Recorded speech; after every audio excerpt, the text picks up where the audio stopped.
Hi guys! So, ngayon, nag-video ako kasi may dumating sa akin na parcel.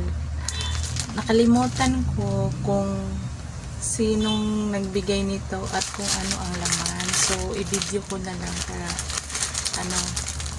mag-proof ako kung anong laman nito. Buksan natin.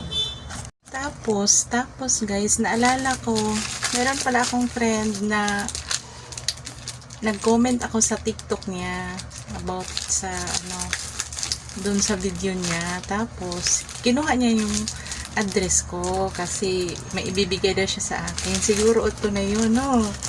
Buksan natin.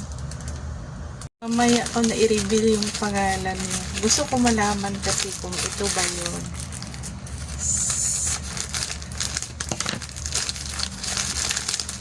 Wait lang.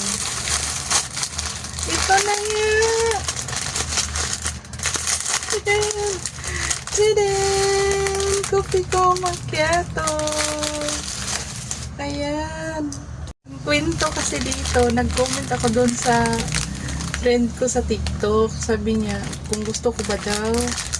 Tinutuon niya. So, thank you so much kay si Swain Vlog sa YT and Swinika sa TikTok and Fritz Jordan sa Facebook. Thank you. Dumating na siya. Thank you so much. Tignan natin yung laman. Talaga to si Swain. Pinatao niya. Ayan. Ayan, oh.